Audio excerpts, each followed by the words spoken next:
Assalamualaikum warahmatullahi wabarakatuh. Waalaikumsalam warahmatullahi wabarakatuh. Selamat pagi anak-anak sekalian. Pagi. Bagaimana kabar kalian hari ini? Baik semua?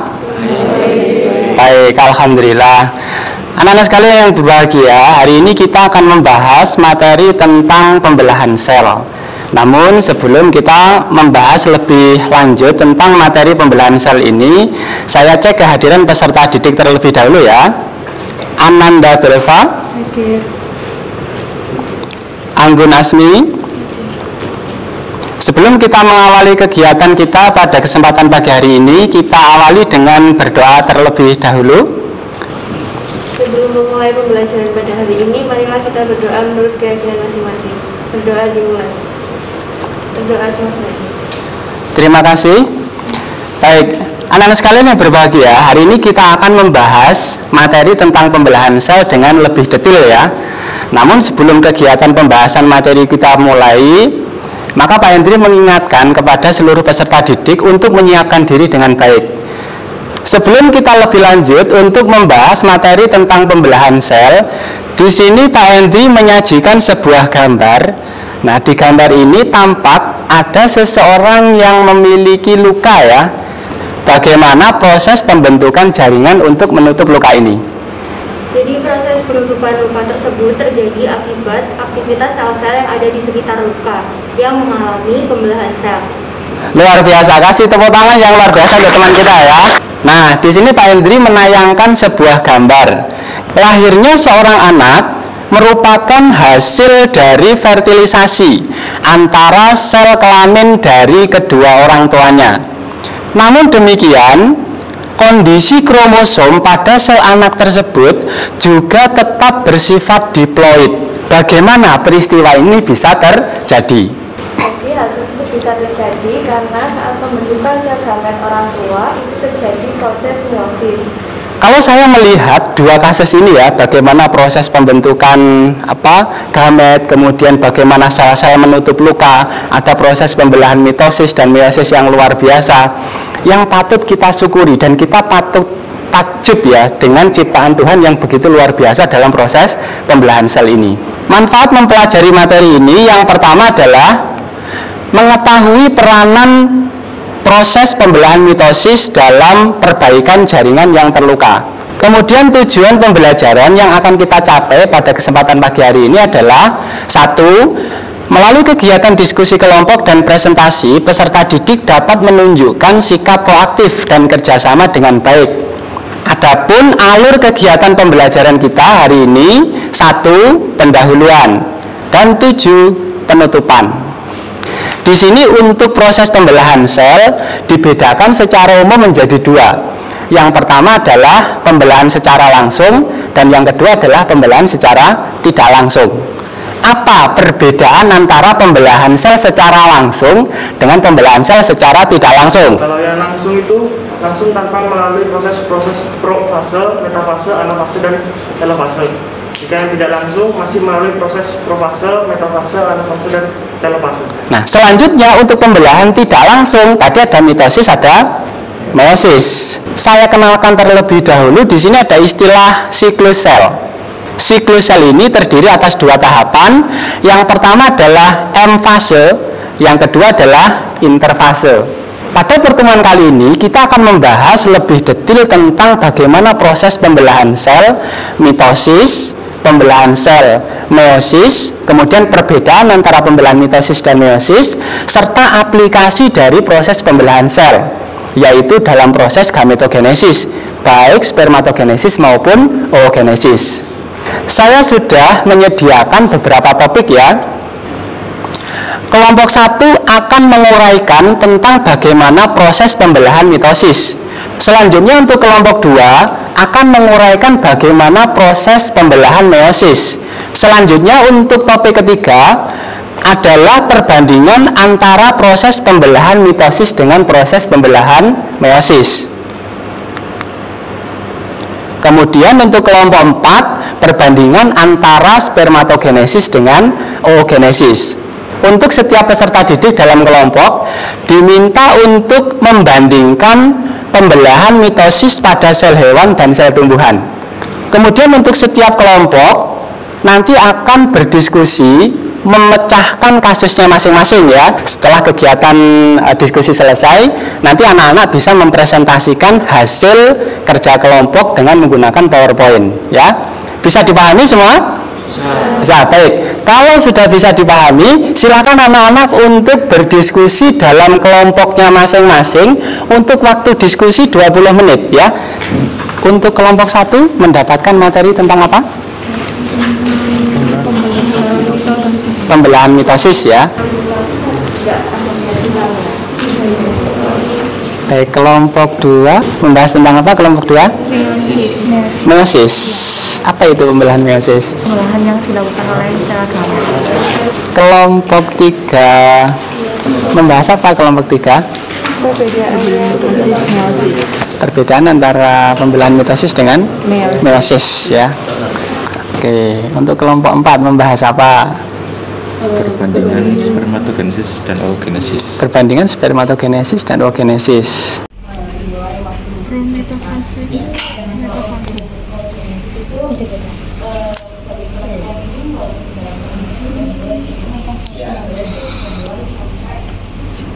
Baik, untuk waktu diskusi kelompok sudah habis. Kegiatan selanjutnya kita akan melaksanakan presentasi ya. Kita mulai dari kelompok 1 terlebih dahulu. Kita kasih tepuk tangan yang luar biasa dulu untuk kelompok 1 ya. Silakan kelompok 1 untuk memulai presentasi. Assalamualaikum warahmatullahi wabarakatuh. Waalaikumsalam warahmatullahi wabarakatuh. Kami dari kelompok 1 akan menjelaskan tentang tahap pembelahan mitosis. Yang kedua ada profase.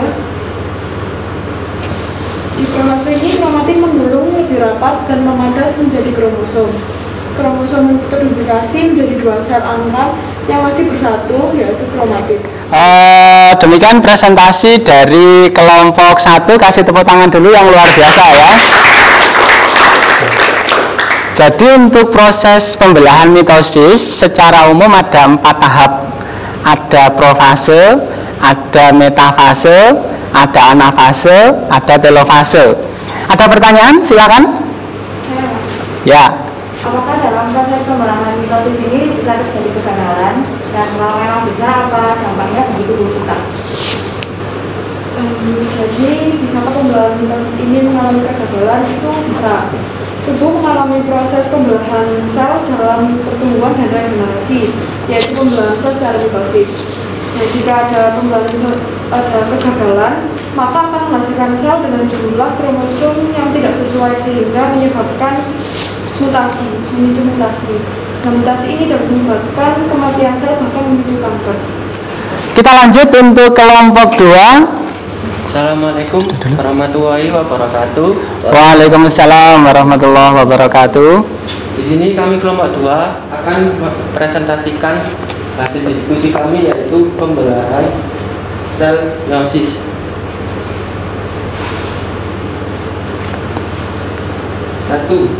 Profase 1.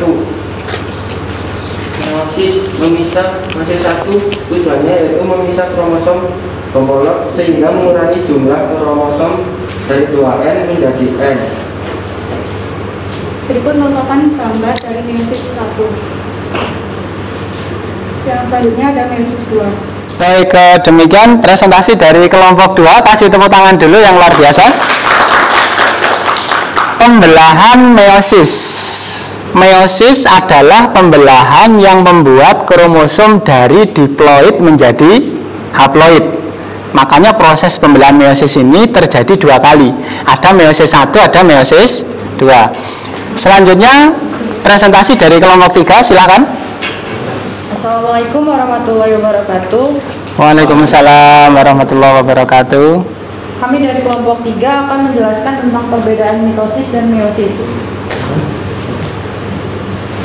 Jadi perbedaan mitosis dan meiosis yang pertama yaitu ada pada tempat terjadinya. Pada mitosis terjadi pada sel tubuh atau somatis. Selain itu juga terjadi pada proliferasi sel induk gamet dalam pembentukan gamet. Sedangkan pada meiosis terjadi pada sel kelamin atau germinal dan pembentukan spora pada paku dan lumut. Baik, demikian presentasi dari kelompok 3 ya. Kasih tepuk tangan dulu untuk kelompok 3. Ya, kelompok 3 menjelaskan tentang perbedaan antara proses pembelahan mitosis dengan proses pembelahan meiosis. Selanjutnya presentasi dari kelompok 4, silakan kelompok 4. Assalamualaikum warahmatullahi wabarakatuh. Waalaikumsalam warahmatullahi wabarakatuh. Kami di sini akan mempresentasikan hasil diskusi kelompok kami tentang perbandingan antara spermatogenesis dan oogenesis. Jadi di sini yang pertama untuk perbedaan dari spermatogenesis dan oogenesis dimulai dari tempat terjadinya. Untuk tempat terjadinya sendiri yang pertama untuk spermatogenesis terjadi di tubulus seminiferus. Kemudian untuk oogenesis terjadi pada ovarium yang ditaruh pada rahim. Baik, demikian presentasi dari kelompok 4. Kita kasih tepuk tangan dulu untuk kelompok 4 ya. Nah, kelompok 4 menjelaskan materi tentang perbedaan antara spermatogenesis dan oogenesis. Baik anak-anak sekalian yang berbahagia, kita telah mengikuti presentasi dari kelompok 1, kelompok 2, kelompok 3, dan kelompok 4. Selanjutnya, saya ingin salah satu peserta didik untuk memberikan kesimpulan dan refleksi terhadap kegiatan pembelajaran kita hari ini. Apa yang telah dipelajari itu tentang pembelahan sel dan peranannya terutama pada proses gametogenesis. Itu dengan proses pembelahan sel dibedakan menjadi dua, secara langsung dan tidak langsung.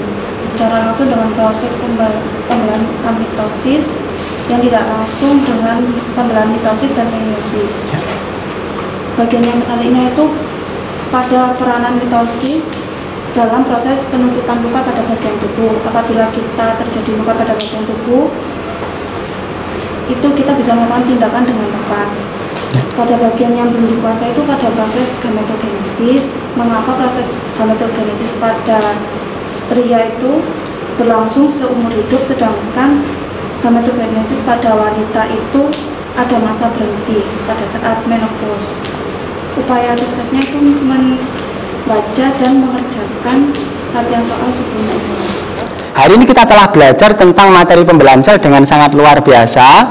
Namun sebelum kita akhiri, nanti setelah kegiatan pembelajaran ini selesai, untuk tugas PowerPoint nanti dikirimkan ke saya dalam bentuk file ya. Sedangkan untuk LKPD nanti setelah kegiatan pembelajaran juga bisa dikumpulkan ke saya. Sebelum kita akhiri kegiatan pembelajaran ini, saya akan merilis soal evaluasi ya.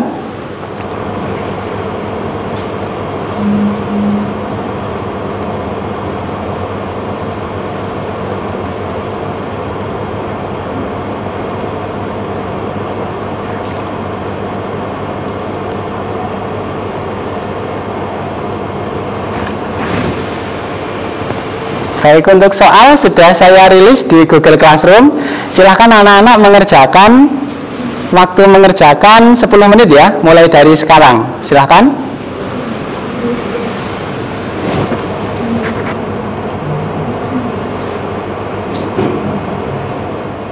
Baik, waktu mengerjakan sudah habis, silahkan disubmit. Mohon anak-anak untuk kembali lagi fokus ke depan ya.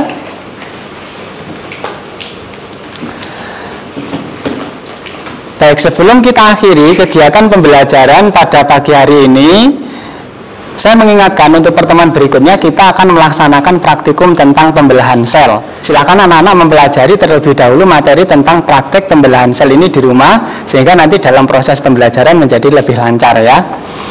Kita akhiri kegiatan pembelajaran ini dengan berdoa terlebih dahulu. Silakan, siapa yang memimpin berdoa? Silakan. Sebelum mengakhiri kegiatan pembelajaran pada pagi hari ini, marilah berdoa sesuai dengan keyakinan masing-masing. Berdoa mulai.